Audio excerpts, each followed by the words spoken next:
নবম খণ্ড, প্রথম পরিচ্ছেদ। দক্ষিণেশ্বরে ভক্ত সঙ্গে, 23 সেপ্টেম্বর 1883। শ্রীরামকৃষ্ণ দক্ষিণেশ্বর মন্দিরে ভক্ত সঙ্গে বসিয়া আছেন। রাখাল, মাস্টার, রাম হাজরা প্রভৃতি ভক্তগণ উপস্থিত আছেন। হাজরা মহাশয় বাহিরের বারান্দায় বসিয়া আছেন।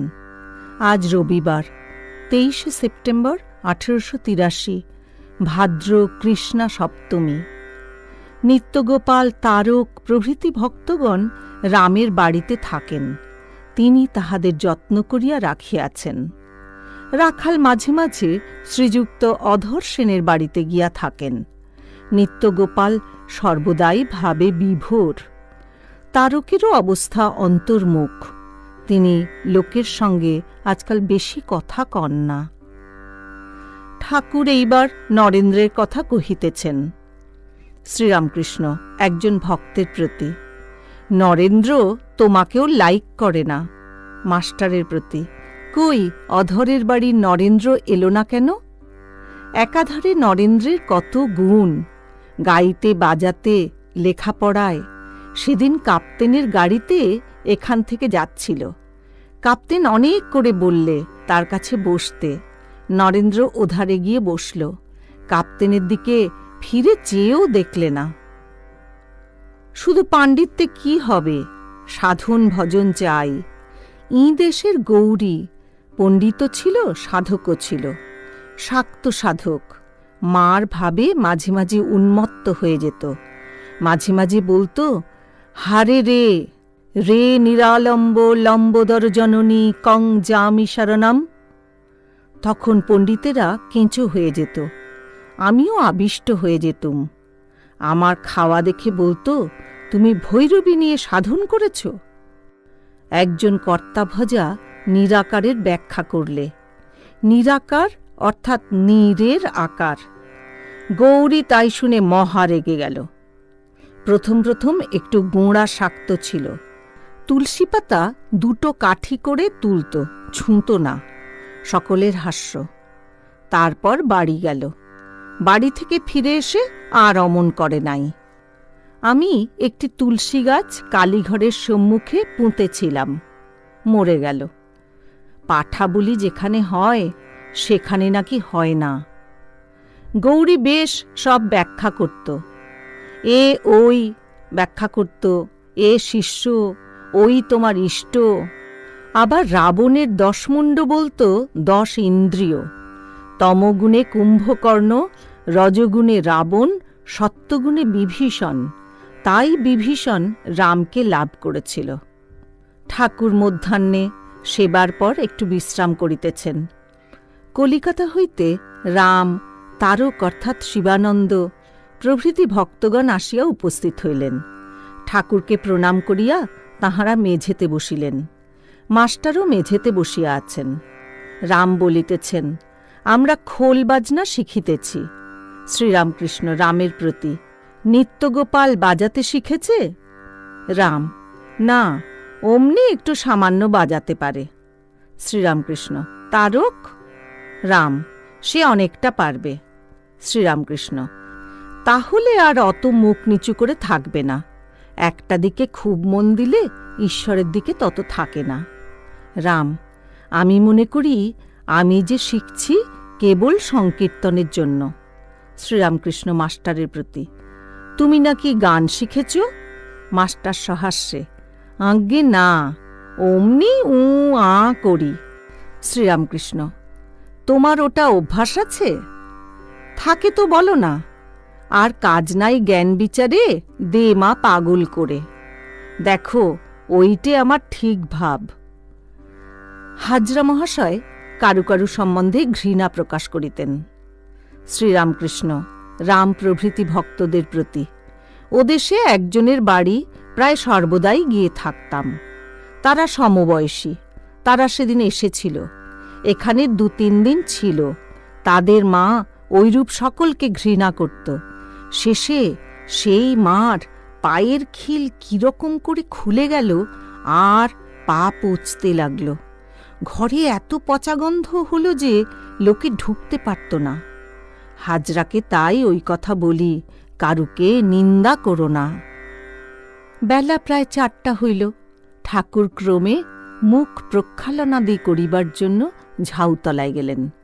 ঠাকুরের ঘরের দক্ষিণ পূর্ব বারান্দায় শতরঞ্চ পাতা হইল। সেখানে ঠাকুর ঝাউতলা হইতে ফিরিয়া আসিয়া উপবেশন করিলেন। রাম প্রভৃতি উপস্থিত আছেন। শ্রীযুক্ত অধর সেন সুবর্ণ বণিক তাঁর বাড়িতে রাখাল অন্নগ্রহণ করিয়াছেন বলিয়া রামবাবু কি বলিয়াছিলেন। অধর পরম ভক্ত, সেই সব কথা হইতেছে। সুবর্ণ বণিকদের মধ্যে কারু কারু স্বভাব একজন ভক্ত রহস্যভাবে বর্ণনা করিতেছেন, আর ঠাকুর হাসিতেছেন। তাহারা রুটি ঘণ্ট ভালোবাসেন, ব্যঞ্জন হোক আর না হোক। তাঁরা খুব সরেস চাল খান, আর জলযোগের মধ্যে ফল একটু খাওয়া চাই। তাঁরা বিলাতি আমড়া ভালোবাসেন ইত্যাদি। যদি বাড়িতে তত্ত্ব আসে ইলিশ মাছ সন্দেশ, সেই তত্ত্ব আবার ওদের কুটুম্ব বাড়িতে যাবে। সে কুটুম্ব আবার সেই তত্ত্ব তাদের কুটুম্ব বাড়িতে পাঠাবে। কাজে কাজেই একটা ইলিশ মাছ 15-20 ঘর ঘুরতে থাকে। মেয়েরা সব কাজ করে, তবে রান্নাটি উড়ে বামুনে রাঁধে। কারো বাড়ি 1 ঘণ্টা, কারো বাড়ি 2 ঘণ্টা, এই রকম। একটি উড়ে বামুন কখনো 4-5 জায়গায় রাঁধে। শ্রীরামকৃষ্ণ হাসিতেছেন, নিজে কোনো মত প্রকাশ করিতেছেন না। সন্ধ্যা হইল। উঠানে উত্তর পশ্চিম কোণে শ্রীরামকৃষ্ণ দণ্ডায়মান ও সমাধিস্থ। অনেকক্ষণ পরে বাহ্য জগতে মন আসিল। ঠাকুরের কি আশ্চর্য অবস্থা! আজকাল প্রায়ই সমাধিস্থ। সামান্য উদ্দীপনে বাহ্য শূন্য হন। ভক্তেরা যখন আসেন তখন একটু কথাবার্তা কন, নচেত সর্বদাই অন্তর্মুখ। পূজা জপাদি কর্ম আর করিতে পারেন না। সমাধি ভঙ্গের পর দাঁড়াইয়া জগন্মাতার সহিত কথা কহিতেছেন। বলিতেছেন, মা, পূজা গেল, জপ গেল, দেখো মা, যেন জড়ো করো না। সেব্য সেবক ভাবে রেখো।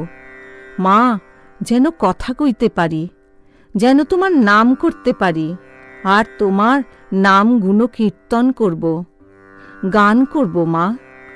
আর শরীরে একটু বল দাও মা, যেন আপনি একটু চলতে পারি।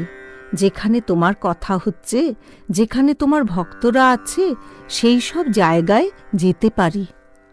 শ্রীরামকৃষ্ণ আজ সকালে কালীঘরে গিয়া জগন্মাতার শ্রী পাদপদ্মে পুষ্পাঞ্জলি দিয়াছেন। তিনি আবার জগন্মাতার সঙ্গে কথা কহিতেছেন। শ্রীরামকৃষ্ণ বলিতেছেন, মা, আজ সকালে তোমার চরণে 2টো ফুল দিলাম। ভাবলাম বেশ হল, আবার বাহ্য পূজার দিকে মন যাচ্ছে। তবে মা, আবার এমন হলো কেন? আবার জ্বরের মতো কেন করে ফেলছ?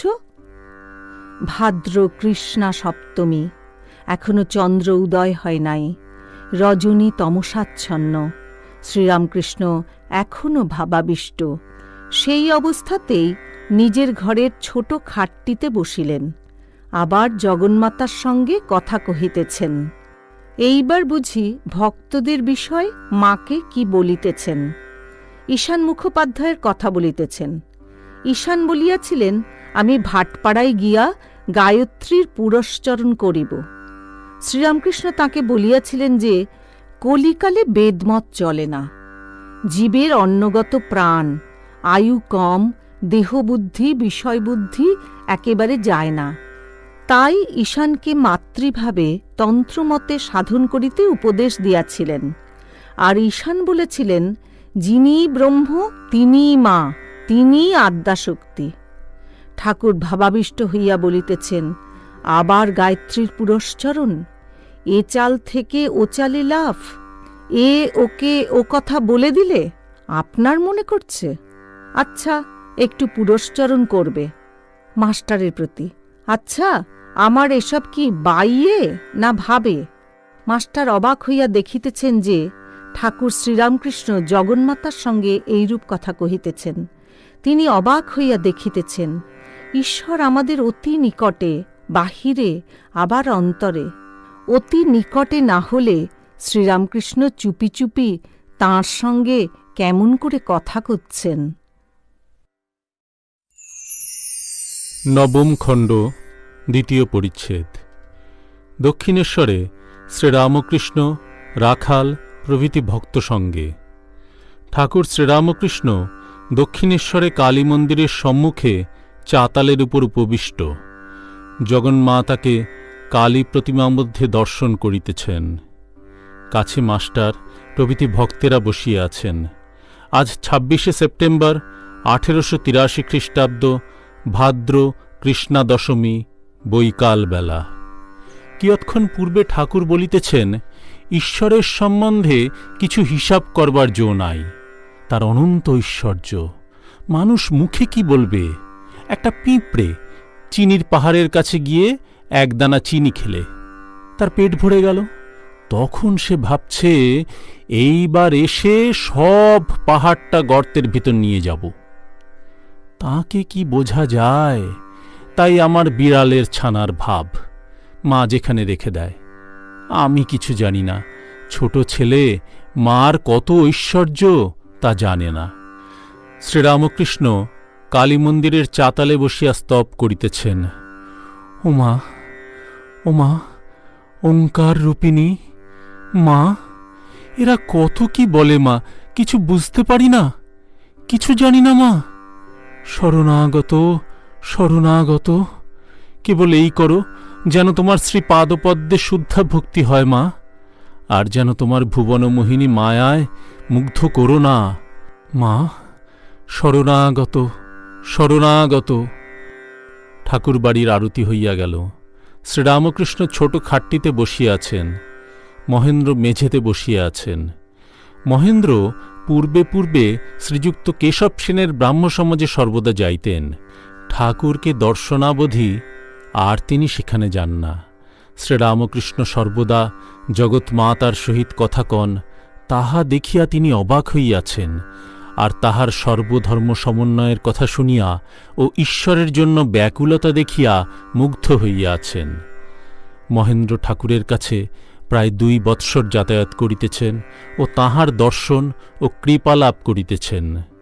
ঠাকুর তাহাকে ও অন্যান্য ভক্তদের সর্বদাই বলেন, ঈশ্বর নিরাকার, আবার সাকার, ভক্তের জন্য রূপ ধারণ করেন। যারা নিরাকারবাদী তাদের তিনি বলেন, তোমাদের যা বিশ্বাস তাই রাখবে, কিন্তু এটা জানবে যে তাঁর সবই সম্ভব। সাকার, নিরাকার, আরও কত কি তিনি হতে পারেন। শ্রীরামকৃষ্ণ মহেন্দ্রের প্রতি বলিলেন, তুমি তো একটা ধরেছ, নিরাকার। মহেন্দ্র, আজ্ঞা হাঁ, তবে আপনি যেমন বলেন সবই সম্ভব, সাকারও সম্ভব। শ্রীরামকৃষ্ণ, বেশ, আর যেন যে তিনি চৈতন্যরূপে চরাচর বিশ্বে ব্যাপ্ত হয়ে রয়েছেন। মহেন্দ্র, আমি ভাবি তিনি চেতনেরও চেতয়িতা। শ্রীরামকৃষ্ণ, এখন ওইভাবেই থাকো, টেনে টুনে ভাব বদলে দরকার নাই।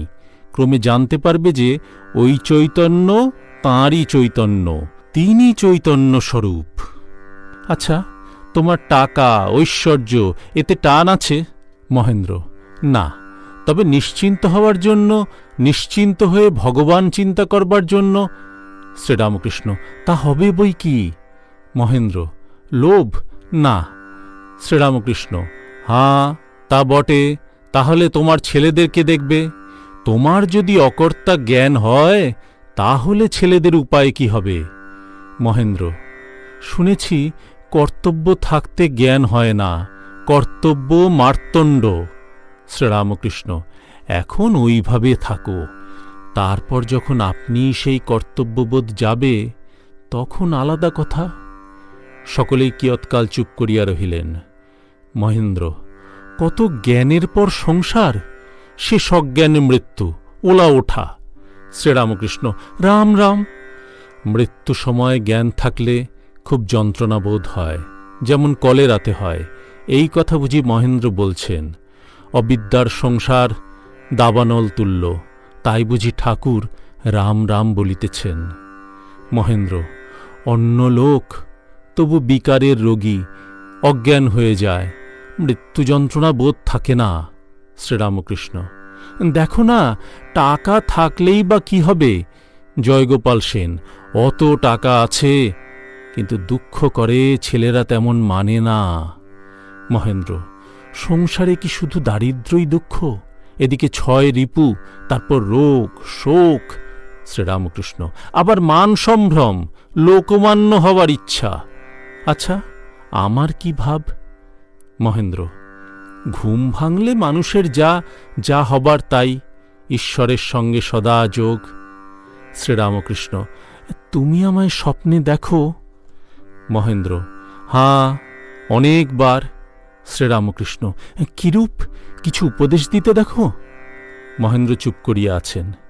শ্রীরামকৃষ্ণ: যদি দেখো আমাকে শিক্ষা দিতে, তবে জানবে সে সচ্চিদানন্দ। মহেন্দ্র অতঃপর স্বপ্নে যাহা যাহা দেখিয়াছিলেন তাহা সমস্ত বর্ণনা করিলেন। শ্রীরামকৃষ্ণ মনোযোগ দিয়া সমস্ত শুনিলেন। শ্রীরামকৃষ্ণ মহেন্দ্রের প্রতি বলিলেন, এ খুব ভালো, তুমি আর বিচার এনো না, তোমরা শাক্ত। 10ম খণ্ড, প্রথম পরিচ্ছেদ।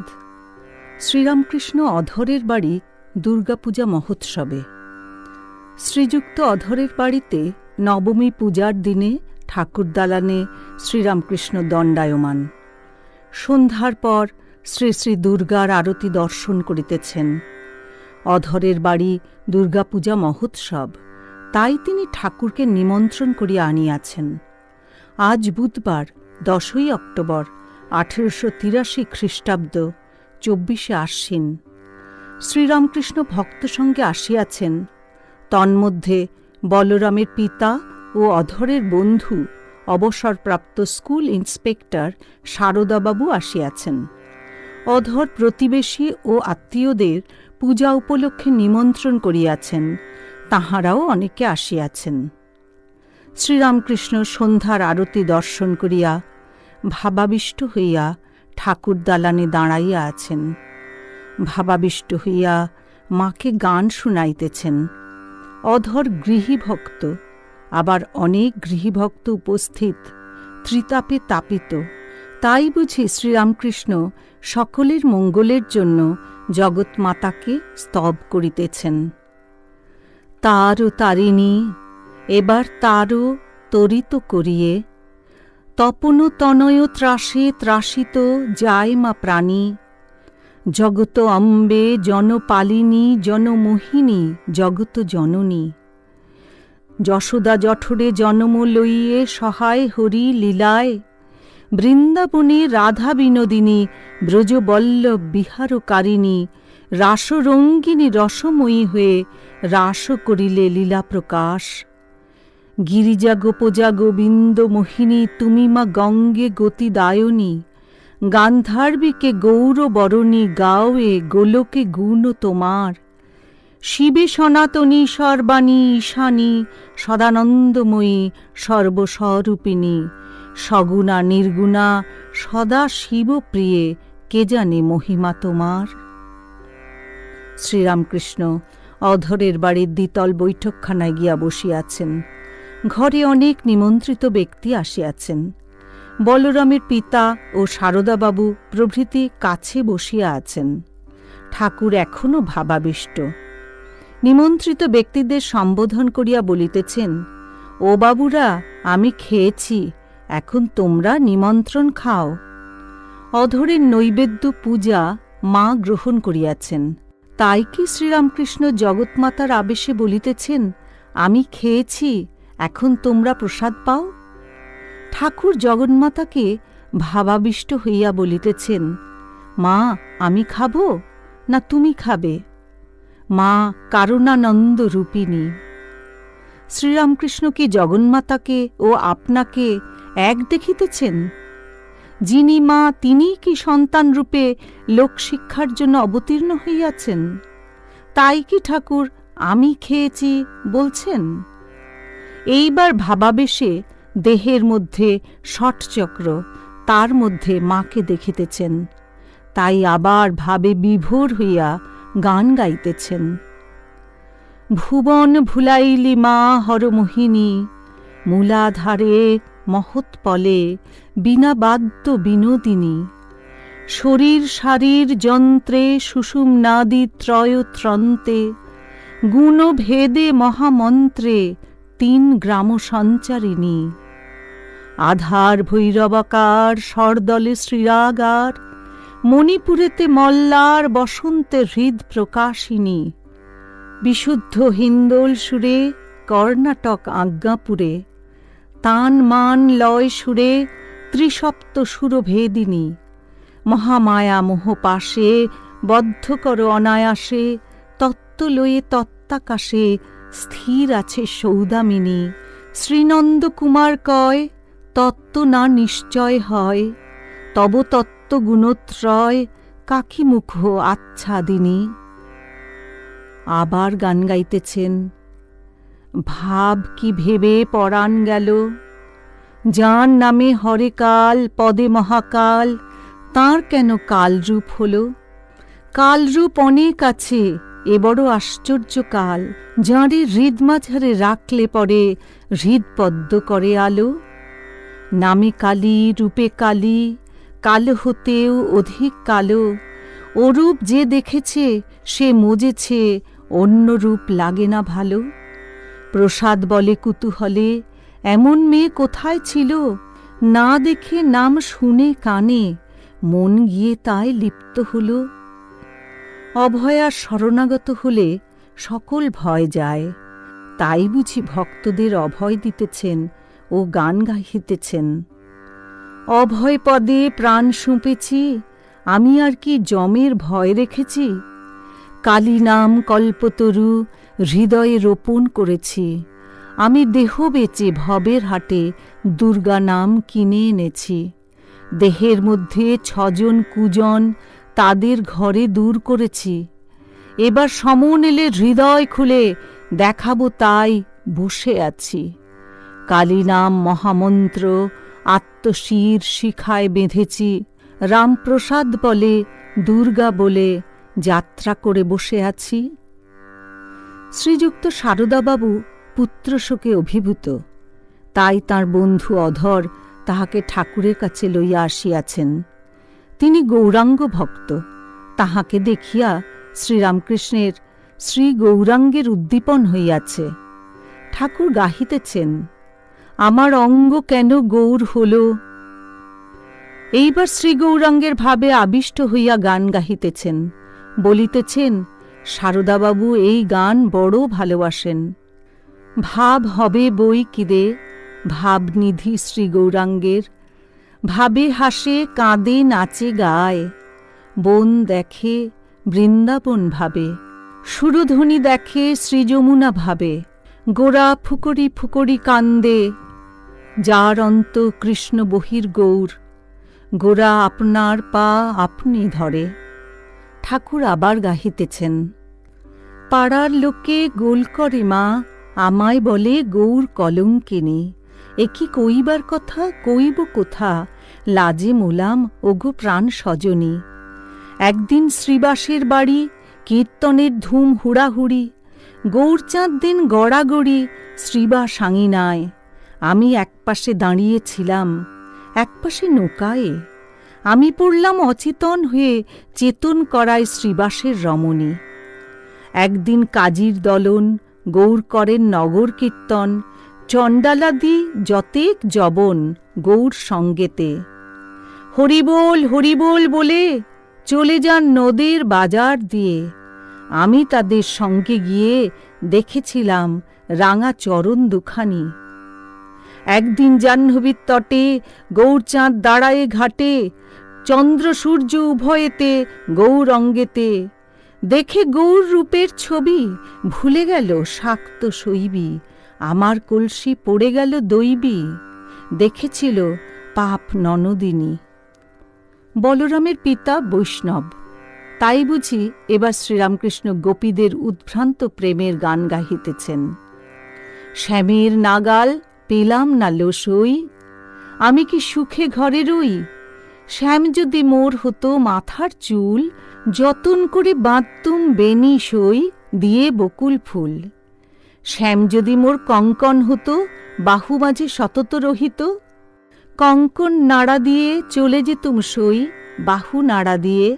শ্যাম কঙ্কন হাতে দিয়ে চলে যেতুম সই রাজপথে।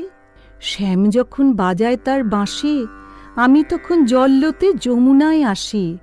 আমি বন পোড়া হরিণীর মতো ইতি উতি চেয়ে রই। দশম খণ্ড, দ্বিতীয় পরিচ্ছেদ। শ্রীরামকৃষ্ণ সর্বধর্ম সমন্বয়ে বলরামের পিতার সঙ্গে কথা। বলরামের পিতার ভদ্রক প্রভৃতি উড়িষ্যার নানা স্থানে জমিদারি আছে ও তাঁহাদের বৃন্দাবন, পুরী, ভদ্রক প্রভৃতি নানা স্থানে দেবসেবা অতিথিশালা আছে। তিনি শেষ জীবনে শ্রীবৃন্দাবনে শ্যামসুন্দরের কুঞ্জে তাঁহার সেবা লইয়া থাকিতেন। বলরামের পিতামহাশয় পুরাতন বৈষ্ণব। অনেক বৈষ্ণব ভক্তরা শাক্ত, শৈব ও বেদান্তবাদীদের সঙ্গে সহানুভূতি করেন না, কেহ কেহ তাঁহাদের বিদ্বেষ করেন। শ্রীরামকৃষ্ণ কিন্তু এরূপ সংকীর্ণ মত ভালোবাসেন না। তিনি বলেন যে ব্যাকুলতা থাকিলে সব পথ, সব মত দিয়া ঈশ্বরকে পাওয়া যায়। অনেক বৈষ্ণব ভক্ত বাহিরে মালা, গ্রন্থপাঠ ইত্যাদি করেন, কিন্তু ভগবান লাভের জন্য ব্যাকুলতা নাই। তাই বুঝি ঠাকুর বলরামের পিতামহাশয়কে উপদেশ দিতেছেন। শ্রীরামকৃষ্ণ মাস্টারের প্রতি বলিলেন, ভাবলাম কেন একঘেয়ে হব। আমিও বৃন্দাবনে বৈষ্ণব বৈরাগীর ভেক লয়েছিলাম, 3 দিন ওইভাবে ছিলাম। আবার দক্ষিণেশ্বরে রামমন্ত্র লয়েছিলাম, দীর্ঘ ফোঁটা, গলায় হীরা, আবার কদিন পরে সব দূর করে দিলাম। একজনের একটি গামলা ছিল, লোকে তার কাছে কাপড় ছোপাতে আসত। গামলায় রঙ্গোলা আছে, কিন্তু যার যে রং দরকার ওই গামলাতে কাপড় ডোবালেই সেই রং হয়ে যেত। একজন তাই দেখে অবাক হয়ে রংওয়ালাকে বলছে, এখন তুমি যে রঙে রঙেছ সেই রংটি আমায় দাও। ঠাকুর কি বলিতেছেন, সকল ধর্মের লোকই তাঁর কাছে আসিবে ও চৈতন্য লাভ করিবে। শ্রীরামকৃষ্ণ আবার বলিতেছেন, একটি গাছের উপর একটি বহুরূপী ছিল। একজন লোক দেখে গেল সবুজ, দ্বিতীয় ব্যক্তি দেখল কালো, তৃতীয় ব্যক্তি হলদে। এইরূপ অনেক লোক ভিন্ন ভিন্ন রং দেখে গেল। তারা পরস্পরকে বলছে, না, জানোয়ারটি সবুজ, কেউ বলছে লাল, কেউ বলছে হলদে, আর ঝগড়া করছে।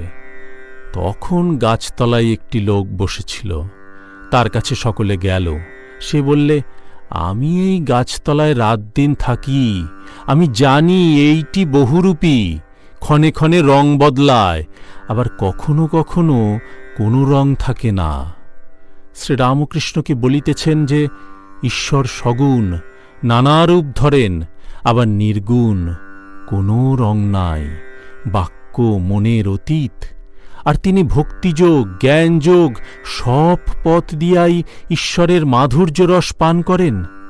শ্রীরামকৃষ্ণ বলরামের পিতার প্রতি বলিলেন, বই আর পড়ো না, তবে ভক্তিশাস্ত্র পড়ো, যেমন শ্রীচৈতন্য চরিতামৃত। কথাটা এই, তাঁকে ভালোবাসা, তাঁর মাধুর্য আস্বাদন করা। তিনি রস, ভক্ত রসিক, সেই রস পান করে। তিনি পদ্ম, ভক্ত অলি, ভক্ত পদ্মের মধু পান করে। ভক্ত যেমন ভগবান না হলে থাকতে পারে না, ভগবানও ভক্ত না হলে থাকতে পারেন না। তখন ভক্ত হন রস, ভগবান হন রসিক, ভক্ত হন পদ্ম, ভগবান হন অলি। তিনি নিজের মাধুর্য আস্বাদন করবার জন্য দুটি হয়েছেন, তাই রাধাকৃষ্ণ লীলা। তীর্থ, গলায় মালা, আচার এসব প্রথম প্রথম করতে হয়। বস্তু লাভ হলে, ভগবান দর্শন হলে বাহিরের আড়ম্বর ক্রমে ক্রমে কমে যায়। তখন তার নামটি নিয়ে থাকা আর স্মরণ, মনন। 16 টাকার পয়সা এক কাঁড়ি, কিন্তু 16টি টাকা যখন একত্র করলে তখন অত কাঁড়ি দেখায় না। তাদের বদলে যখন একটি মোহর করলে তখন কত কম হয়ে গেল। আবার সেটি বদলে যদি একটু হীরা করো তাহলে লোকে টেরই পায় না। গলায় মালা, আচার প্রভৃতি না থাকলে বৈষ্ণবেরা নিন্দা করেন। তাই কি ঠাকুর বলিতেছেন যে ঈশ্বর দর্শনের পর মালা, ভেক এসবের আঁট তত থাকে না, বস্তু লাভ হলে বাহিরের কর্ম কমে যায়। শ্রীরামকৃষ্ণ বলরামের পিতার প্রতি বলিলেন, কর্তাভজারা বলে প্রবর্তক, সাধক, সিদ্ধ, সিদ্ধের সিদ্ধ। প্রবর্তক ফোঁটা কাটে, গলায় মালা রাখে, আর আচারী, সাধক তাঁদের অত বাহিরের আড়ম্বর থাকে না। যেমন বাউল, সিদ্ধ যার ঠিক বিশ্বাস যে ঈশ্বর আছেন, সিদ্ধের সিদ্ধ যেমন চৈতন্যদেব ঈশ্বরকে দর্শন করেছেন, আর সর্বদা কথাবার্তা আলাপ সিদ্ধের সিদ্ধকেই ওরা সাঁই বলে, সায়ের পর আর নাই। সাধক নানা রকম, সাত্ত্বিক সাধনা, গোপনে সাধক সাধন ভজন গোপন করে, দেখলে প্রাকৃত লোকের মতো বোধ হয়, মশারির ভিতর ধ্যান করে। রাজসিক সাধক বাহিরের আড়ম্বর রাখে, গলায় জপের মালা, ভেক, গেরুয়া, গরদের কাপড়, সোনার দানা দেওয়া জপের মালা, যেমন সাইনবোর্ড মেরে বসা। বৈষ্ণব ভক্তদের বেদান্ত মতের অথবা শাক্ত মতের উপর তত শ্রদ্ধা নাই। বলরামের পিতা মহাশয়কে ঐরূপ সংকীর্ণ ভাব পরিত্যাগ করিতে ঠাকুর উপদেশ দিতেছেন। শ্রীরামকৃষ্ণ বলরামের পিতা প্রভৃতির প্রতি বলিলেন, যে ধর্মই হোক, যে মতই হোক, সকলেই সেই এক ঈশ্বরকে ডাকছে। তাই কোনো ধর্ম, কোনো মতকে অশ্রদ্ধা বা ঘৃণা করতে নাই। বেদে তাঁকেই বলেছে সচ্চিদানন্দ ব্রহ্ম, ভাগবতাদি পুরাণে তাঁকেই বলেছে সচ্চিদানন্দ কৃষ্ণ, তন্ত্রে বলেছে সচ্চিদানন্দ শিব, সেই এক সচ্চিদানন্দ। বৈষ্ণবদের নানা থাক আছে। বেদে তাঁকে ব্রহ্ম বলে, একদল বৈষ্ণবেরা তাঁকে বলে আলেক নিরঞ্জন। আলেক অর্থাৎ যাকে লক্ষ্য করা যায় না, ইন্দ্রিয়ের দ্বারা দেখা যায় না। তারা বলে রাধা আর কৃষ্ণ আলেকের দুটো ফুট, বেদান্ত মতে অবতার নাই।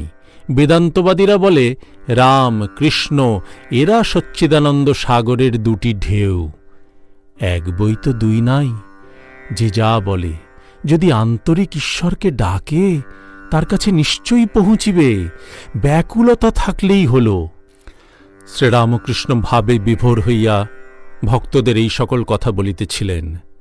এইবার একটু প্রকৃতিস্থ হইয়াছেন ও বলিতেছেন, তুমি বলরামের বাপ। সকলে একটু চুপ করিয়াছেন। বলরামের বৃদ্ধ পিতা নিঃশব্দে হরিনামের মালা জপ করিতেছেন। শ্রীরামকৃষ্ণ মাস্টার প্রভৃতির প্রতি বলিলেন, আচ্ছা, এরা এত জপ করে, এত তীর্থ করেছে, তবু এরকম কেন, যেন 18 মাসে 1 বৎসর। হরিশকে বললুম, কাশী যাওয়া কি দরকার যদি ব্যাকুলতা না থাকে? ব্যাকুলতা থাকলে এইখানেই কাশী।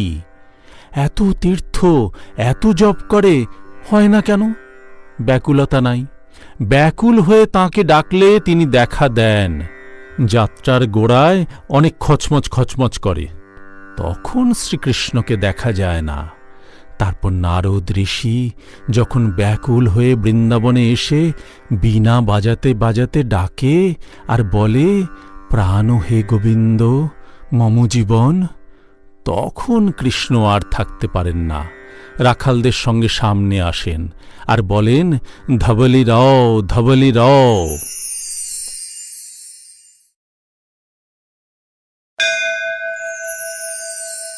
একাদশ খণ্ড, প্রথম পরিচ্ছেদ। দক্ষিণেশ্বরে কোজাগর লক্ষ্মী পূর্ণিমা 1883। রাখাল, বলরামের পিতা, বেনি পাল, মাস্টার, মণি মল্লিক, ঈশান, কিশোরী গুপ্ত প্রভৃতি সঙ্গে। আজ মঙ্গলবার 16ই অক্টোবর 1883, 30শে আশ্বিন। বলরামের পিতা মহাশয় ও অন্যান্য ভক্ত উপস্থিত আছেন। বলরামের পিতা পরম বৈষ্ণব, হাতে হরিনামের মালা সর্বদা জপ করেন। গোঁড়া বৈষ্ণবেরা অন্য সম্প্রদায়ের লোকদের তত পছন্দ করেন না। বলরামের পিতা শ্রীরামকৃষ্ণকে মাঝে মাঝে দর্শন করিতেছেন, তাহার ওই সকল বৈষ্ণবের ন্যায় ভাব নাই। শ্রীরামকৃষ্ণ: যাদের উদার ভাব তারা সব দেবতাকে মানে, কৃষ্ণ, কালী, শিব, রাম ইত্যাদি। বলরামের পিতা: হাঁ, যেমন এক স্বামী ভিন্ন পোশাক। শ্রীরামকৃষ্ণ: কিন্তু নিষ্ঠা ভক্তি একটি আছে। গোপীরা যখন মথুরায় গিয়েছিল তখন পাগড়ি বাঁধা কৃষ্ণকে দেখে ঘোমটা দিল আর বললে, ইনি আবার কে? আমাদের পিত ধরা, মোহন চূড়া পড়া কৃষ্ণ কোথায়? হনুমানেরও নিষ্ঠা ভক্তি। দাপর যুগে দ্বারকায় যখন আসেন, কৃষ্ণ রুক্মিণীকে বললেন, হনুমান রাম রূপ না দেখলে সন্তুষ্ট হবে না, তাই রাম রূপ ধরে বসলেন। কে জানে বাপু, আমার এই রকম অবস্থা। আমি কেবল নিত্য থেকে লীলায় নেমে আসি, আবার লীলা থেকে নিত্যে যাই। নিত্যে পৌঁছানোর নাম ব্রহ্মজ্ঞান, বড় কঠিন। একেবারে বিষয়বুদ্ধি না গেলে হয় না। হিমালয়ের ঘরে যখন ভগবতী জন্মগ্রহণ করলেন তখন পিতাকে নানা রূপে দর্শন দিলেন। হিমালয় বললেন, মা, আমি ব্রহ্ম দর্শন করতে ইচ্ছা করি। তখন ভগবতী বলছেন, পিতা যদি তা ইচ্ছা করেন তাহলে আপনার সাধুসঙ্গ করতে হবে। সংসার থেকে তফাৎ হয়ে নির্জনে মাঝে মাঝে সাধুসঙ্গ করবেন। সেই এক থেকেই অনেক হয়েছে। নিত্য থেকে লীলা। এক অবস্থায় অনেক চলে যায়, আবার একও চলে যায়। কেননা এক থাকলেই দুই। তিনি যে উপমা রহিত, উপমা দিয়ে বুঝাবার জো নাই। অন্ধকার ও আলোর মধ্যে আমরা যে আলো দেখি সে আলো নয়, এ জড় আলো নয়। আবার যখন তিনি অবস্থা বদলে দেন, যখন লীলাতে মন নামিয়ে আনেন, তখন দেখি ঈশ্বর, মায়া, জীব জগৎ তিনি সব হয়ে রয়েছেন। আবার কখনো তিনি দেখান তিনি এই সমস্ত জীব জগৎ করেছেন, যেমন বাবু আর তার বাগান। তিনি কর্তা আর তাঁরই এই সমস্ত জীব জগৎ, এইটির নাম জ্ঞান। আর আমি কর্তা, আমি গুরু, আমি বাবা, এরই নাম অজ্ঞান। আর আমার এই সমস্ত গৃহ পরিবার, ধন জন, এরই নাম অজ্ঞান। বলরামের পিতা: আজ্ঞে হাঁ। শ্রীরামকৃষ্ণ: যতদিন না তুমি কর্তা এইটি বোধ হয়, ততদিন ফিরে ফিরে আসতে হবে, আবার জন্ম হবে। তুমি কর্তা বোধ হলে আর পুনর্জন্ম হবে না। যতক্ষণ না তুহু তুহু করবে ততক্ষণ ছাড়বে না। গতায়াত পুনর্জন্ম হবেই, মুক্তি হবে না। আর আমার আমার বললেই বা কি হবে? বাবুর সরকার বলে, এটা আমাদের বাগান, আমাদের খাট কেদারা। কিন্তু বাবু যখন তাড়িয়ে দেন, তার নিজের আমকাঠের সিন্দুকটা নিয়ে যাবার ক্ষমতা থাকে না। আমি আর আমার সত্যকে আবরণ করে রেখেছে, জানতে দেয় না। অদ্বৈত জ্ঞান না হলে চৈতন্য দর্শন হয় না। চৈতন্য দর্শন হলে তবে নিত্যানন্দ। পরমহংস অবস্থায় এই নিত্যানন্দ। বেদান্ত মতে অবতার নাই, সে মতে চৈতন্যদেব অদ্বৈতের একটি ফুট। চৈতন্য দর্শন কিরূপ?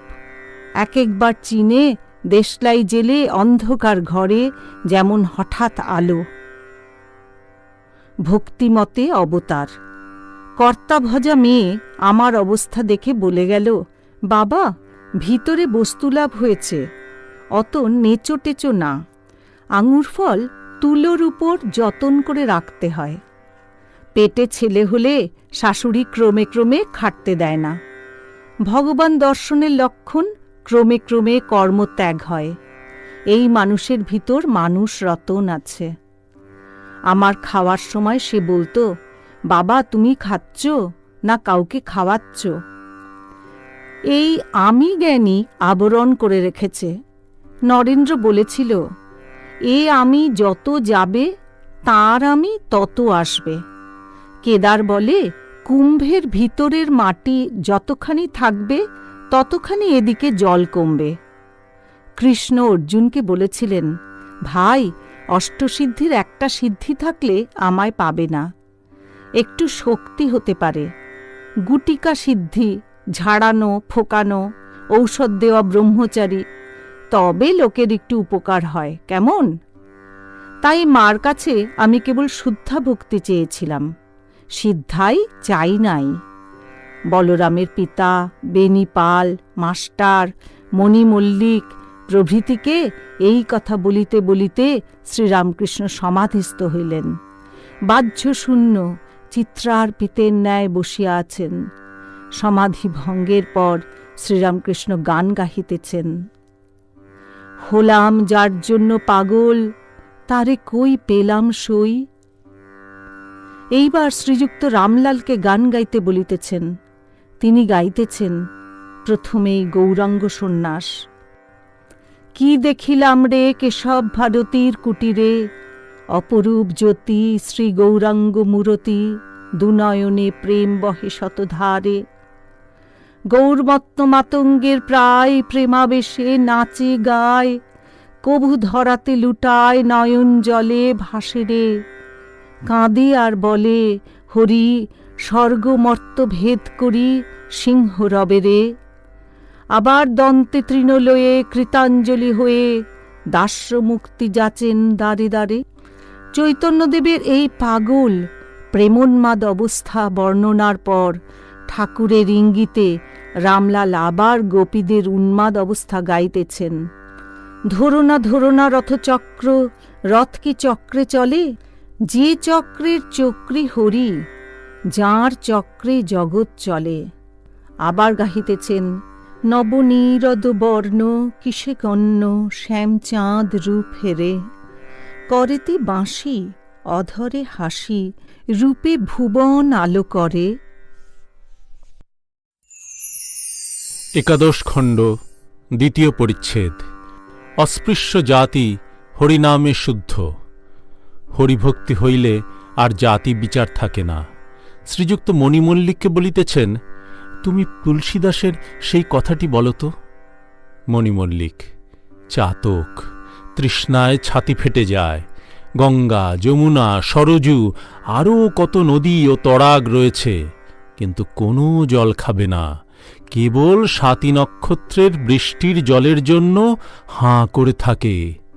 শ্রীরামকৃষ্ণ, অর্থাৎ তাঁর পাদপদ্মে ভক্তি সার, আর সব মিথ্যা। মণিমল্লিক, আরেকটি তুলসীদাসের কথা। অষ্টধাতু পরশমণি ছোঁয়ালে সোনা হয়ে যায়, তেমনি সব জাতি চণ্ডাল পর্যন্ত হরিনাম করলে শুদ্ধ হয়। আবার বিনা হরনাম 4 জাত চামার। শ্রীরামকৃষ্ণ, যে চামড়া ছুঁতে নাই সেই চামড়া পাঠ করার পর ঠাকুর ঘরে লয়ে যাওয়া যায়। ঈশ্বরের নামে মানুষ পবিত্র হয়, তাই নাম কীর্তন অভ্যাস করতে হয়। আমি যদু মল্লিকের মাকে বলেছিলাম, যখন মৃত্যু আসবে তখন সেই সংসার চিন্তাই আসবে। পরিবার, ছেলে মেয়ের চিন্তা, উইল করবার চিন্তা, এই সব আসবে, ভগবানের চিন্তা আসবে না। উপায়, তাঁর নাম জপ, নাম কীর্তন অভ্যাস করা। এই অভ্যাস যদি থাকে, মৃত্যু সময় তাঁরই নাম মুখে আসবে। বিড়াল ধরলে পাখির ক্যাঁক্যা বলিয়ে আসবে, তখন আর রাম রাম হরে কৃষ্ণ বলবে না। মৃত্যু সময়ের জন্য প্রস্তুত হওয়া ভালো। শেষ বয়সে নির্জনে গিয়া কেবল ঈশ্বর চিন্তা ও তাহার নাম করা। হাতি নিয়ে যদি আস্তাবলে যায়, তাহলে আর ধুলো কাদা মাখতে পারে না। বলরামের বাবা, মণিমল্লিক, বেণীপাল, এদের বয়স হয়েছে, তাই কি ঠাকুর বিশেষ তাহাদের মঙ্গলের জন্য এই সকল উপদেশ দিতেছেন? শ্রীরামকৃষ্ণ আবার ভক্তদের সম্বোধন করিয়া কথা কহিতেছেন। শ্রীরামকৃষ্ণ, নির্জনে তাঁর চিন্তা ও নাম করতে বলছি কেন? সংসারে রাত দিন থাকলে অশান্তি। দেখো না, 1 হাত জমির জন্য ভায়ে ভায়ে খুনোখুনি। শিখরা বলে জমি, জরু আর টাকা, এই 3টির জন্য যত গোলমাল, অশান্তি। তোমরা সংসারে আছো, তা ভয় কি? রাম যখন সংসার ত্যাগ করবার কথা বললেন, দশরথ চিন্তিত হয়ে বশিষ্ঠের শরণাগত হলেন।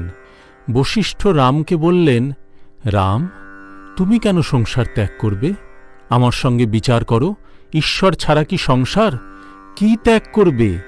কি বা গ্রহণ করবে? তিনি ছাড়া কিছুই নাই। তিনি ঈশ্বর, মায়া, জীব জগৎরূপে প্রতীয়মান হচ্ছেন। বলরামের পিতা, বড় কঠিন। শ্রীরামকৃষ্ণ, সাধনের সময় এই সংসার ধোকার টাটি, আবার জ্ঞান লাভ হবার পর, তাঁকে দর্শনের পর এই সংসার মজার কুটি। বৈষ্ণব গ্রন্থে আছে, বিশ্বাসে মিলয়ে কৃষ্ণ, তর্কে বহুদূর। কেবল বিশ্বাস? কৃষ্ণ কিশোরের কি বিশ্বাস! বৃন্দাবনে কূপ থেকে নীচ জাতি জল তুলে দিলে, তাকে বললে, তুই বল শিব। সে শিব নাম করার পর অমনি জল খেলে। সে বলতো, ঈশ্বরের নাম করেছে, আবার কড়ি দিয়ে প্রায়শ্চিত্ত। এ কি? রোগাদির জন্য তুলসী দিচ্ছে। কৃষ্ণকিশোর দেখে অবাক। সাধু দর্শনের কথায় হলধারী বলেছিল, কি আর দেখতে যাব, পঞ্চভূতের খোল। কৃষ্ণকিশোর রাগ করে বললে, এমন কথা হলধারী বলেছে? সাধুর চিন্ময় দেহ জানে না? কালীবাড়ির ঘাটে আমাদের বলেছিল, তোমরা বলো, রাম রাম বলতে বলতে যেন আমার দিন কাটে। আমি কৃষ্ণকিশোরের বাড়ি যেতাম, আমাকে দেখে নৃত্য। রামচন্দ্র লক্ষ্মণকে বলেছিলেন, ভাই, যেখানে দেখবে উর্জিতা ভক্তি, সেইখানে জানবে আমি আছি। যেমন চৈতন্যদেব প্রেমে হাসে, কাঁদে, নাচে, গায়।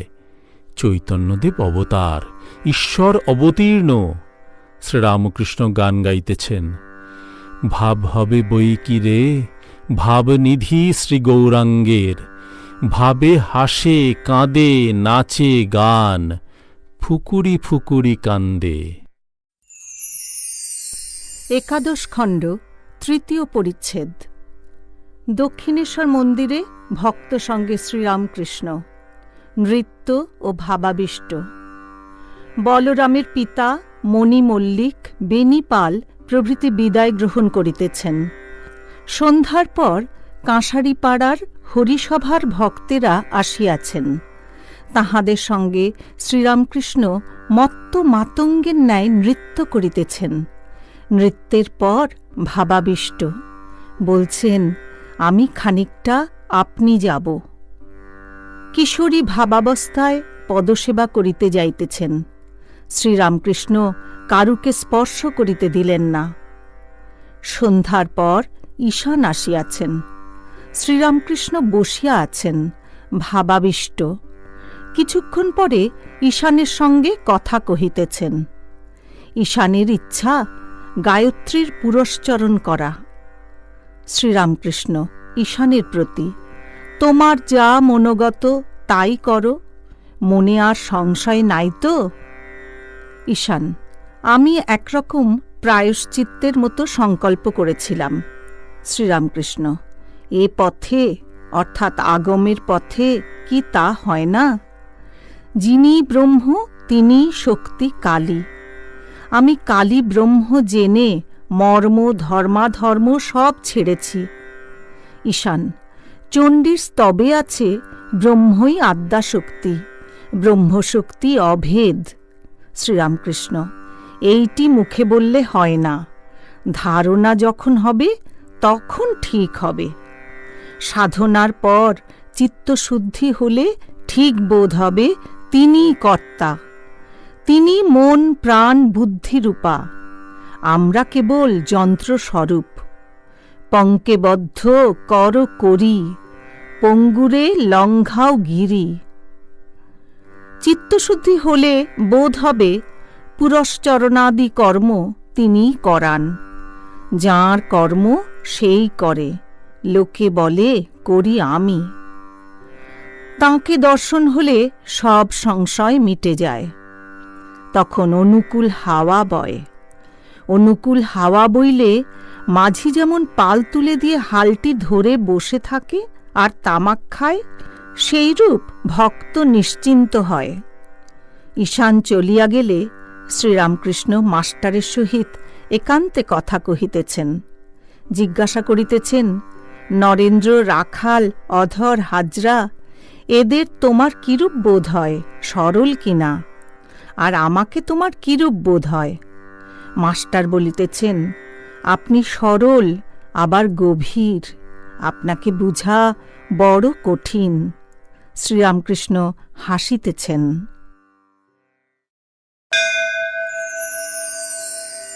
দ্বাদশ খণ্ড, প্রথম পরিচ্ছেদ। দক্ষিণেশ্বরে শ্রীরামকৃষ্ণ ভক্ত সঙ্গে। শ্রীরামকৃষ্ণ সর্বদাই সমাধিস্থ, কেবল রাখালাদি ভক্তদের শিক্ষার জন্য তাহাদের লইয়া ব্যস্ত। কিসে চৈতন্য হয়?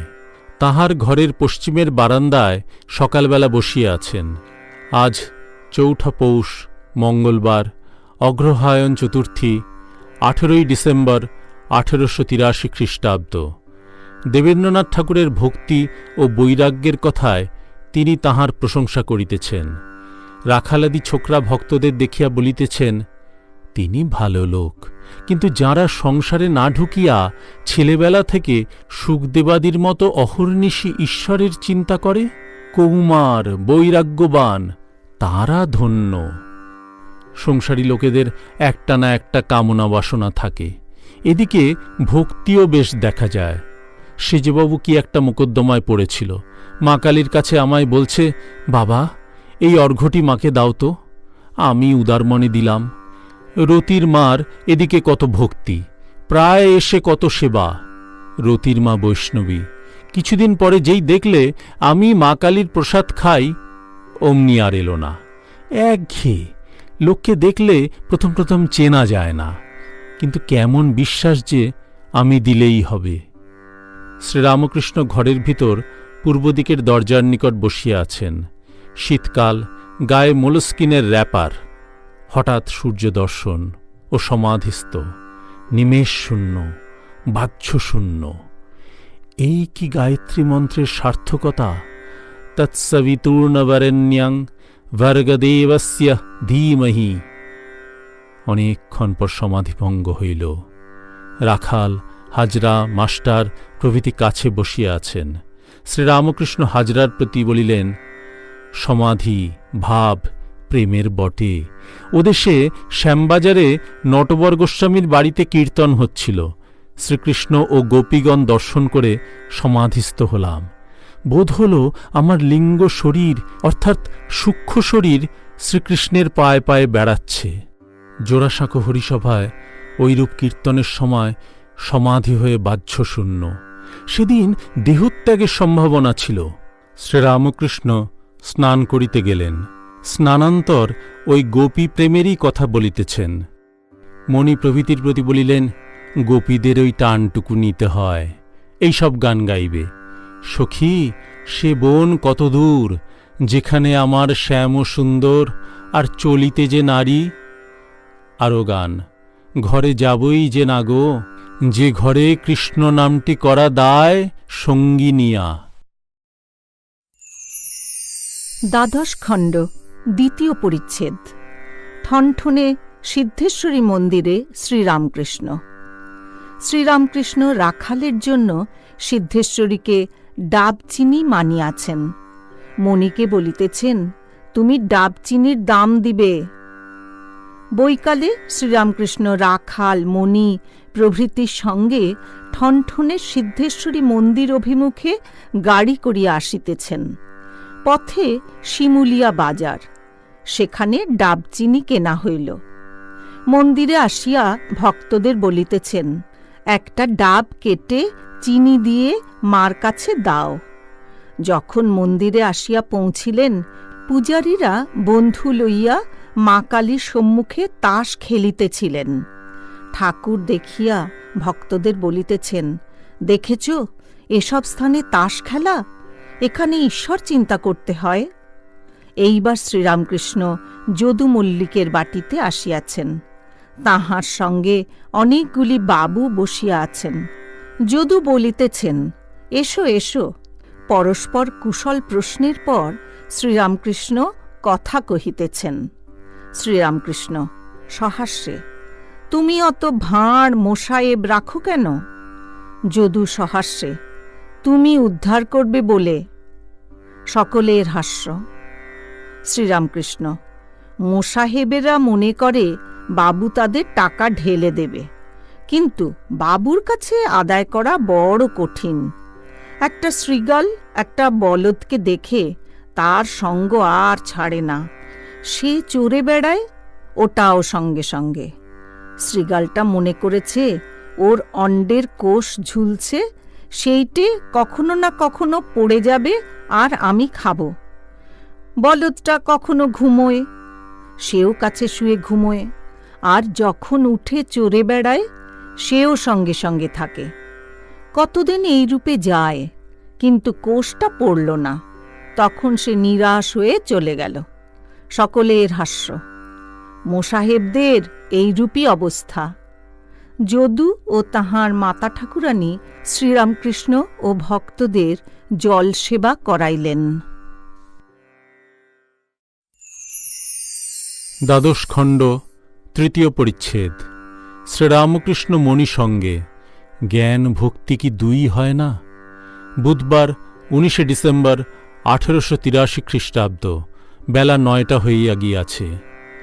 শ্রীরামকৃষ্ণের সহিত মণির কথা চলিতেছে। পঞ্চবটী মূলে মণি শ্রীরামকৃষ্ণের প্রতি বলিলেন, জ্ঞান ভক্তি দুই কি হয় না? শ্রীরামকৃষ্ণ, খুব উঁচু ঘরের হয়, ঈশ্বরকোটির হয়, যেমন চৈতন্যদেবের। জীবকোটিদের আলাদা কথা। আলো জ্যোতি 5 প্রকার, দীপ আলোক, অন্যান্য অগ্নির আলো, চান্দ্র আলো, সৌর আলো ও চান্দ্র সৌর একাধারে। ভক্তিচন্দ্র, জ্ঞান সূর্য। কখনো কখনো আকাশে সূর্য অস্ত না যেতে যেতে চন্দ্রোদয় দেখা যায়। অবতারাদি, ভক্তিচন্দ্র, জ্ঞান সূর্য একাধারে দেখা যায়। মনে করলেই কি সকলের জ্ঞান ভক্তি একাধারে দুই হয়? আধার বিশেষ। কোনো বাঁশের ফুটো বেশি, কোনো বাঁশের খুব সরু ফুটো। ঈশ্বর বস্তু ধারণা কি সকল আধারে হয়? 100 ঘটিতে কি 200 দুধ ধরে? মণি, কেন? তাঁর কৃপায়, তিনি কৃপা করলে তো ছুঁচের ভিতর উঠ যেতে পারে। শ্রীরামকৃষ্ণ, কিন্তু কৃপা কি অমনি হয়? ভিখারি যদি পয়সা চায় দেওয়া যায়, কিন্তু একেবারে যদি রেল ভাড়া চেয়ে বসে। মণি নিঃশব্দে দণ্ডায়মান। শ্রীরামকৃষ্ণ চুপ করিয়া আছেন। হঠাৎ বলিতেছেন, হাঁ বটে, কারু কারু আধারে তাঁর কৃপা হলে হতে পারে, দুই হতে পারে। প্রণামপূর্বক মণি বেলতলার দিকে যাইতেছেন। বেলতলা হইতে ফিরিতে 2 প্রহর হইয়া গিয়াছে। দেরি দেখিয়া শ্রীরামকৃষ্ণ বেলতলার দিকে আসিতেছেন। মণি শতরঞ্চি, আসন, জলের ঘটি লইয়া ফিরিতেছেন। পঞ্চবটীর কাছে ঠাকুরের সহিত দেখা হইল। তিনি অমনি ভূমিষ্ঠ হইয়া ঠাকুরকে প্রণাম করিতেছেন। শ্রীরামকৃষ্ণ মণির প্রতি বলিলেন, আমি যাচ্ছিলাম তোমায় খুঁজতে, ভাবলাম এত বেলা বুঝি পাঁচিল ডিঙিয়ে পালালো। তোমার চোখ তখন যা দেখেছিলাম, ভাবলাম বুঝি নারায়ণ শাস্ত্রীর মতো পালালো। তারপর ভাবলাম, না, সে পালাবে না, সে অনেক ভেবে চিন্তে কাজ করে। দ্বাদশ খণ্ড, চতুর্থ পরিচ্ছেদ। শ্রীরামকৃষ্ণ মণি প্রভৃতি ভক্ত সঙ্গে। আবার রাত্রে শ্রীরামকৃষ্ণ মণির সহিত কথা কহিতেছেন। রাখাল, লাটু, হরিশ প্রভৃতি আছেন। শ্রীরামকৃষ্ণ মণির প্রতি, আচ্ছা, কেহ কেহ কৃষ্ণলীলার অধ্যাত্ম ব্যাখ্যা করে, তুমি কি বলো? মণি, নানা মত, তা হলেই বা। ভীষ্মদেবের কথা আপনি বলেছেন, সরসজ্জায় দেহত্যাগের সময় বলেছিলেন, কেন কাঁদছি? যন্ত্রণার জন্য নয়। যখন ভাবছি সাক্ষাৎ নারায়ণ অর্জুনের সারথি হয়েছিলেন, অথচ পাণ্ডবদের এত বিপদ, তখন তাঁর লীলা কিছুই বুঝতে পারলাম না, তাই কাঁদছি। আবার হনুমানের কথা আপনি বলেছিলেন। হনুমান বলতেন, আমি বার, তিথি, নক্ষত্র ওসব জানি না। আমি কেবল এক রাম চিন্তা করি।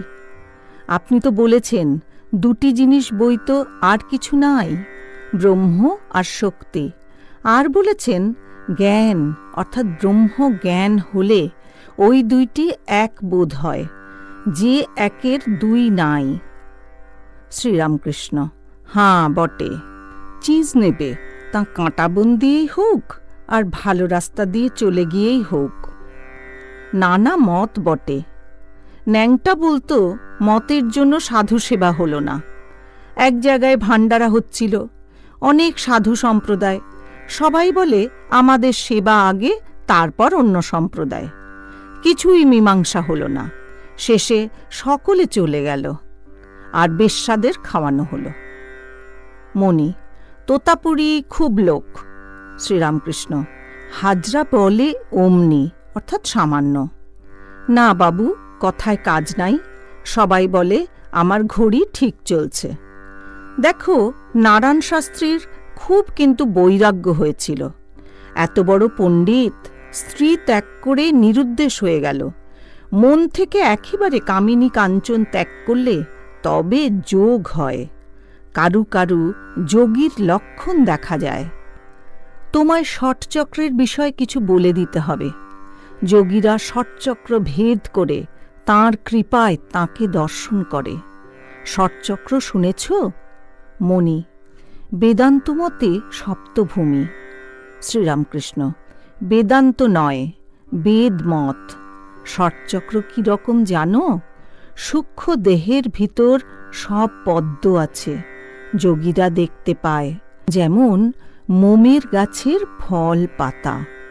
মণি: আজ্ঞে হাঁ, যোগীরা দেখতে পায়। একটা বইয়ে আছে একরকম কাঁচ অর্থাৎ ম্যাগনিফায়ার আছে, তার ভিতর দিয়ে দেখলে খুব ছোট জিনিস বড় দেখায়। সেই রূপ যোগের দ্বারা ওই সব সূক্ষ্ম পদ্ম দেখা যায়। শ্রীরামকৃষ্ণ পঞ্চবটীর ঘরে থাকিতে বলিয়াছেন। মণি ওই ঘরে রাত্রি বাস করিতেছেন। প্রত্যুষে ওই ঘরে একাকী গান গাহিতেছেন। গৌর হে, আমি সাধন ভজনহীন, পরশে পবিত্র কর আমি দীনহীন। চরণ পাবো পাবো বলে হে, চরণ তো আর পেলাম না গৌর, আমার আশায় আশায় গেল দিন। হঠাৎ জানালার দিকে দৃষ্টিপাত করিয়া দেখেন শ্রীরামকৃষ্ণ দণ্ডায়মান। পরশে পবিত্র কর আমি দীনহীন, এই কথা শুনিয়া তাহার চক্ষু অশ্রুপূর্ণ হইয়াছে। আবার একটি গান হইতেছে। আমি গেরুয়া বসন অঙ্গেতে পরিব, শঙ্খের কুণ্ডল পরি। আমি গেরুয়া বসন অঙ্গেতে পরিব, শঙ্খের কুণ্ডল পরি। আমি যোগিনীর বেশে যাব সেই দেশে, যেখানে নিঠুর হরি। আমি গেরুয়া বসন অঙ্গেতে পরিব, শঙ্খের কুণ্ডল পরি। শ্রীরামকৃষ্ণের সঙ্গে রাখাল বেড়াইতেছেন। পরদিন শুক্রবার 21শে ডিসেম্বর সকালবেলা শ্রীরামকৃষ্ণ একাকী বেলতলায় মণির সঙ্গে কথা কহিতেছেন। সাধনের নানা গুহ্য কথা, কামিনী কাঞ্চন ত্যাগের কথা, আর কখনো কখনো মনই গুরু হয়, এসব কথা বলিতেছেন। আহারের পর পঞ্চবটীতে আসিয়াছেন। মনোহর পীতাম্বরধারী। পঞ্চবটীতে 2-3 বাবাজি বৈষ্ণব আসিয়াছেন। একজন বাউল, তিনি বৈষ্ণবকে বলছেন, তোর ডোর কৌপিনের স্বরূপ বল দেখি। অপরাহ্নে নানকপন্থী সাধু আসিয়াছেন। হরিশ রাখালও আছেন।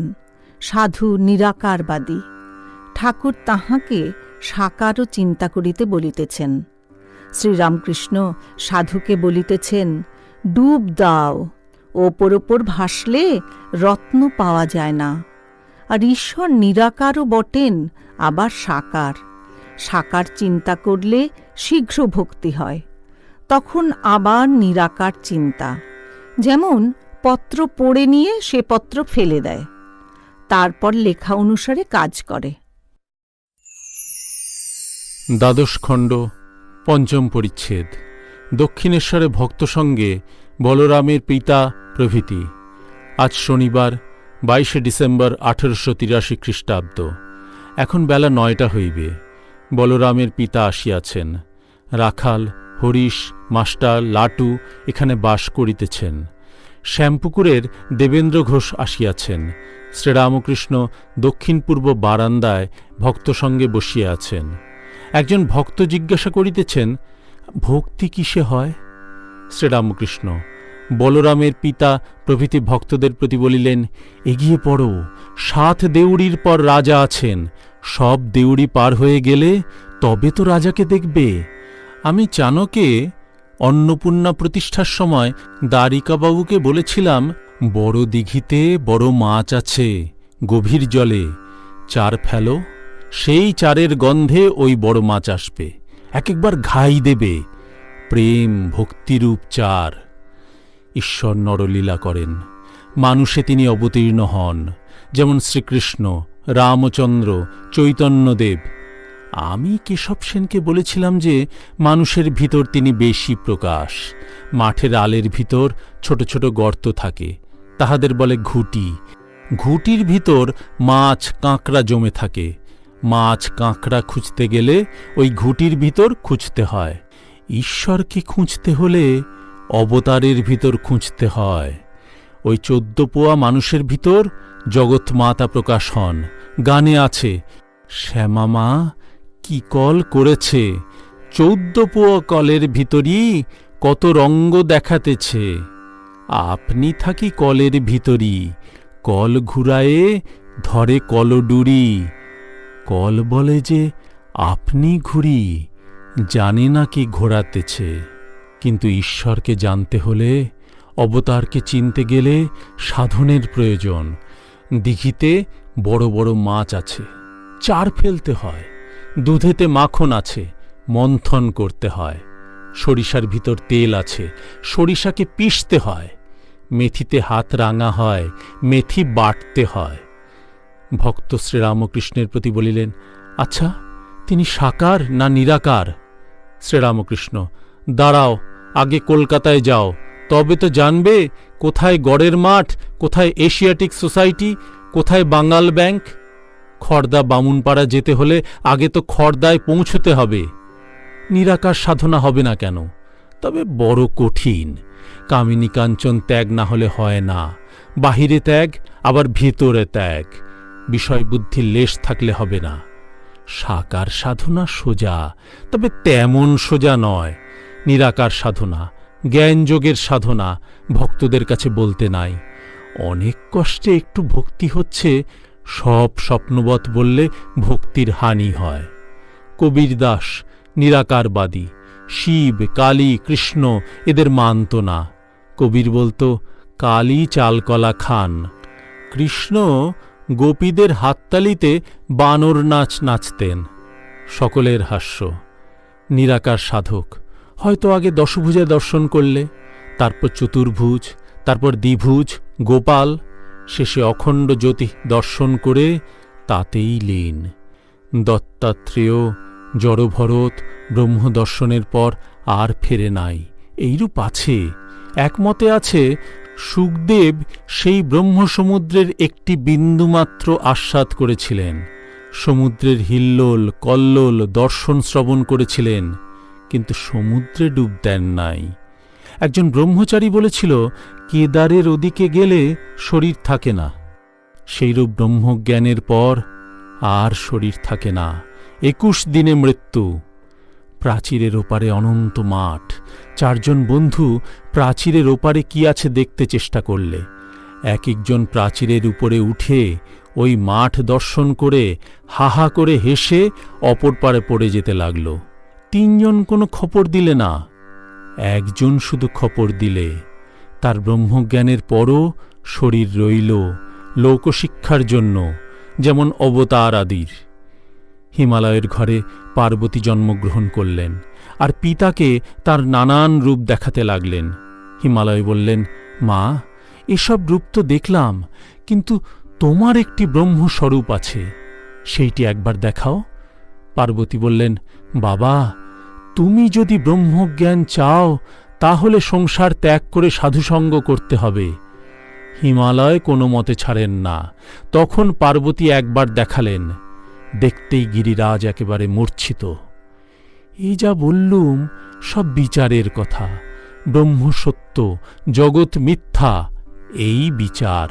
সব স্বপ্নবৎ, বড় কঠিন পথ। এ পথে তাঁর লীলা স্বপ্নবৎ, মিথ্যা হয়ে যায়, আবার আমিটাও উড়ে যায়। এ পথে অবতারও মানে না, বড় কঠিন। এসব বিচারের কথা ভক্তদের বেশি শুনতে নাই। তাই ঈশ্বর অবতীর্ণ হয়ে ভক্তির উপদেশ দেন, শরণাগত হতে বলেন। ভক্তি থেকে তাঁর কৃপায় সব হয়, জ্ঞান বিজ্ঞান সব হয়। তিনি লীলা করছেন, তিনি ভক্তের অধীন। কোন কলের ভক্তি ডোরে আপনি শ্যামা বাঁধা আছে। কখনো ঈশ্বর চুম্বক হন, ভক্ত ছুঁচ হয়, আবার কখনো ভক্ত চুম্বক হয়, তিনি ছুঁচ হন, ভক্ত তাঁকে টেনে লয়। তিনি ভক্তবৎসল, ভক্তাধীন। একমতে আছে যশোদাদি গোপীগণ পূর্বজন্মে নিরাকারবাদী ছিলেন, তাঁদের তাতে তৃপ্তি হয় নাই। বৃন্দাবন লীলায় তাই শ্রীকৃষ্ণকে লয়ে আনন্দ। শ্রীকৃষ্ণ একদিন বললেন, তোমাদের নিত্যধাম দর্শন করাবো, এসো যমুনায় স্নান করতে যাই। তারা যেই ডুব দিয়েছেন একেবারে গোলক দর্শন, আবার তারপর অখণ্ড জ্যোতি দর্শন। যশোদা তখন বললেন, কৃষ্ণ রে, ওসব আর দেখতে চাই না, এখন তো সেই মানুষ রূপ দেখব, তোকে কোলে করব, খাওয়াবো। তাই অবতারে তিনি বেশি প্রকাশ। অবতারের শরীর থাকতে থাকতে তার পূজা সেবা করতে হয়। সে যে কোঠার ভিতর চোরকুঠুরি, ভোর হলে সে লুকাবে রে। অবতারকে সকলে চিনতে পারে না। দেহ ধারণ করলে রোগ, শোক, ক্ষুধা, তৃষ্ণা সবই আছে। মনে হয় আমাদেরই মতো। রাম সীতার শোকে কেঁদেছিলেন, পঞ্চভূতের ফাঁদে ব্রহ্ম পড়ে কাঁদে। পুরাণে আছে, হিরণ্যাক্ষ বধের পর বরাহ অবতার নাকি ছানাপোনা নিয়েছিলেন, তাহাদের মাই দিচ্ছিলেন। সকলের হাস্য। স্বধামে যাবার নামটি নাই। শেষে শিব এসে ত্রিশূল দিয়ে শরীর নাশ করলে তিনি হিহি করে হেসে স্বধামে গেলেন। দ্বাদশ খণ্ড, ষষ্ঠ পরিচ্ছেদ। শ্রীরামকৃষ্ণ ভবনাথ, মণি, লাটু প্রভৃতি সঙ্গে। বৈকালে ভবনাথ আসিয়াছেন। ঘরে রাখাল, মাস্টার, হরিশ প্রভৃতি আছেন। শনিবার 22শে ডিসেম্বর 1883। শ্রীরামকৃষ্ণ ভবনাথের প্রতি, অবতারের উপর ভালোবাসা এলেই হল। আহা, গোপীদের কি ভালোবাসা! এই বলিয়া গান গাহিতেছেন। গোপীদের ভাবে গান, শ্যামা তুমি পরাণের পরাণ। আবার গান, ঘরে যাবই যে না গো সঙ্গিনিয়া। আবার গান, সেদিন আমি দুয়ারে দাঁড়ায়ে, বধূ যখন বিপিন যাও, বিপিন যাও। বধূ ইচ্ছা হয় রাখাল হয়ে তোমার বাধা মাথায় বই। রাস মধ্যে যখন শ্রীকৃষ্ণ অন্তর্হিত হলেন, গোপীরা একেবারে উন্মাদিনী। বৃক্ষ দেখে বলে, তুমি বুঝি তপস্বী শ্রীকৃষ্ণকে নিশ্চয় দেখেছ? তা না হলে নিশ্চল সমাধিস্থ হয়ে রয়েছ কেন? তৃণাচ্ছাদিত পৃথিবী দেখে বলে, হে পৃথিবী, তুমি নিশ্চিত তাঁকে দর্শন করেছ, না হলে তুমি রোমাঞ্চিত হয়ে রয়েছ কেন? অবশ্য তুমি তাঁর স্পর্শ সুখ সম্ভোগ করেছ। আবার মাধবীকে দেখে বলে, ও মাধবী, আমায় মাধব দে, গোপীদের প্রেমোন্মাদ। যখন অক্রূর এলেন, শ্রীকৃষ্ণ বলরাম মথুরা যাবার জন্য তাঁর রথে উঠলেন, তখন গোপীরা রথের চাকা ধরে রইলেন, যেতে দেবেন না। এই বলিয়া শ্রীরামকৃষ্ণ আবার গান গাইতেছেন, ধরো না রথচক্র, রথ কি চক্রে চলে? যে চক্রের চক্রী হরি, যার চক্রে জগৎ চলে। শ্রীরামকৃষ্ণ বলিতেছেন, রথ কি চক্রে চলে? এ কথাগুলি আমার বড় লাগে। যে চক্রে ব্রহ্মাণ্ড ঘোরে, রথীর আজ্ঞা লয়ে সারথি চালায়।